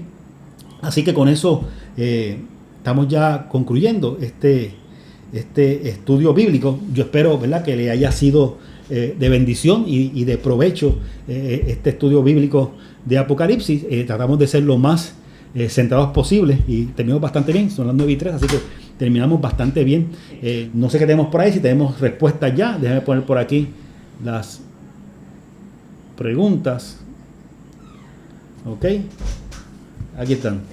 ¿Qué se usan los siguientes términos? ¿La bestia y el falso profeta o la segunda bestia? ¿Qué escribieron por ahí? ¿Quién? Sandra y Rafa. Ajá. Luis Morales, Lina Sánchez y Ara Concepción. Ajá. Ellos escribieron La Bestia de Roma. La Bestia de Roma. El poderoso rato y el falso profeta, segunda bestia, mentira al servicio del sistema. Pedro Matías dice que la bestia es una figura cristiana que aparece en Apocalipsis y que el falso profeta es aquel que reclama cualidades o dones que no tiene. Muy bien. Sí. Está muy bien. Tanto lo que escribió, ahí escribió Rafa, Sandra, Luis Morales, Milna, Laura, Inesita y Pedro también, ¿verdad? Pedro Matías, que también aportó, ¿verdad? Pedro Matías. Ok, así que muy buenos los comentarios, claro que sí. Excelente todos los comentarios, muy, muy buenos. Ok, tengo por aquí ya las oraciones para el día de hoy. Déjenme ponerlo por aquí, ¿verdad? Quitarle este. Y pongo este que te tiene ya los resultados, ¿ok? Así que les felicito a todos por las respuestas que dieron. Todas estuvieron muy buenas respuestas, ¿ok? Muy buenas respuestas, les felicito por todo lo que pudieron aportar, esa es la idea. Y gracias nuevamente, ¿verdad?, por acompañarnos durante todos estos estudios que realizamos sobre la vista panorámica de toda la Biblia, ¿verdad?, de Génesis a Apocalipsis. Y vamos a orar en esta hora, ¿verdad?, por todas estas peticiones. Padre nuestro que estás en los cielos, oh poderoso Dios, te alabamos, te glorificamos, te exaltamos y te damos gracias en esta hora por esta hermosa noche que nos has regalado, por esta oportunidad, Padre amado, de poder estudiar tu palabra. Oh Señor, gracias, Señor, no solamente por el estudio de esta noche, sino por todos estos meses, Señor, donde hemos podido estudiar cada libro de la Biblia, Señor. Oh Padre, toda la Biblia de principio a fin, de forma panorámica, Señor, para ubicarnos en tiempo, en espacio, en los acontecimientos que estaban sucediendo en cada uno de estos periodos, Señor, en donde se desarrolla la historia de la Biblia. Oh poderoso Dios, gracias porque tú nos iluminaste, nos ayudaste a poder realizar cada uno de estos estudios, oh Señor. Y gracias, Padre, porque pudimos culminarlo hoy, en esta noche, Señor, con este estudio sobre el libro de Apocalipsis, oh Señor. Ahora, buen Dios, te pedimos, oh Padre de la Gloria, que tú, Señor, nos ilumines, oh Señor de la Gloria, para los próximos estudios, Señor. Mira el próximo estudio que tenemos pendiente, Señor, oh Padre, sobre el libro de Jonás, Señor, tanto, Señor, con Nacheli como con Paula, Señor, estas jóvenes, Señor, que tan bien se han preparado para realizar, Señor, este estudio, Señor, y que sabemos que será de bendición para todos los que se conecten, oh poderoso Dios. Te pedimos, oh Señor de la Gloria, Señor, que tú nos ayudes, Señor amado, para que en esta nueva etapa, Señor, con estos nuevos estudios que vamos a estar comenzando ahora, Señor, se mantenga, Señor, la misma asistencia, el mismo entusiasmo, la misma participación, Señor, y el mismo compartir de los unos con los otros desde nuestras respectivas casas, oh Señor. Oh Padre, pero en medio, Señor, de nuestro agradecimiento por todos estos estudios bíblicos, también queremos, Señor, presentar delante de de ti las peticiones de nuestros hermanos y hermanas, Señor. Mira, oh Señor, nuestro hermano Humberto, Señor, y su proceso de tratamiento. Gracias porque hasta ahora tú lo has cuidado, Señor, lo has fortalecido. Te pedimos que continúes con él, Señor, ayudándolo, Señor, fortaleciéndolo, Señor, en lo que le resta de estos, Señor, procesos a los cuales tiene que someterse, oh Padre. De la misma forma, Señor, pedimos oración por la hermana, Señor, de nuestra hermana Saridisa, oh Señor, por su hermana Aida en esta hora. Señor, que allí donde ella se encuentra, reciba una visitación tuya, Señor. Reciba, Señor, siente ese acompañamiento tuyo, Señor, en esta hora. De la misma manera, mira la petición de nuestra hermana Elvita, Señor, que pide oración, Señor, tanto por Elizabeth Abraham, Señor, al igual que por su hermana Mirta, Señor, ambas por salud, Señor. Te pedimos que tú la cubras a ambas, que tú le brindes salud, que tú pases bálsamo sanador sobre ellas y que ellas puedan sentir la sanidad preciosa y hermosa, oh Señor, que proviene de ti. Señor, mira a nuestra hermana Telma, que pide oración, Señor, por su salud en esta hora. Te pedimos que también tú la cubras, oh Padre amado, y que ella también sienta, oh Señor de la gloria, ese toque de tu mano poderosa en esta misma hora, oh Señor. Mira, oh Señor, la mamá de nuestro hermano y compañero Willy Díaz, Señor, te pedimos, Señor, que seas tú fortaleciendo a Willy en esta hora, Señor, poniendo tu mano poderosa sobre toda su familia, Señor, tocando el cuerpo, Señor, de su mamá en esta hora, ofreciéndole, Señor, la sanidad, oh poderoso Dios, que solamente tú puedes ofrecerle, oh Señor. Cúbrela, oh Señor, sosténla, oh Señor, poderosamente, y que tu siervo pueda, Señor, oh Padre, levantar sus manos y glorificar tu nombre, Señor, en gratitud por la obra maravillosa que tú has hecho sobre su mamá en esta hora, oh Señor. Señor, mira cualquier otra petición de nuestros hermanos y hermanas que quizás, Señor, no ha llegado a tiempo para poder ser mencionada, pero que tú conoces, oh poderoso Dios. Te pedimos que seas tú obrando, Señor, que seas tú sanando, libertando, restaurando, acompañando, supliendo, Señor, llenando, Padre, oh Señor, la vida de cada hermano y hermana que en esta hora necesita, oh Señor, oh Padre, de esa compañía tuya, buen Dios. Ahora, buen Dios, Señor, con un corazón agradecido, culminamos esta experiencia. Gracias, oh Señor, por mis hermanos y hermanas que se han conectado en esta noche. Ahora te pedimos, buen Dios, que nos permitas descansar y renovar nuestras fuerzas para ese hermoso y precioso día que tú, Señor, has de regalarnos mañana. Señor, pongo tu pueblo en tus manos, que sea sobre cada uno de ellos y ellas la bendición del Padre, la del Hijo y la del Espíritu Santo. Y dice el pueblo de Dios en Cupey, en Puerto Rico y en todo el mundo, amén, amén y amén. Que Dios me los bendiga y hasta pronto. Bye bye, bye bye. Y gracias, ¿verdad?, por estar conectados con nosotros en esta hora. Así que gracias nuevamente y váyanse a descansar, como diría ese gran prócer de Guaynabo, ¿verdad?, nuestro hermano Rafael Andújar, a la camita. Dios me los bendiga y hasta luego. Bye bye, bye bye.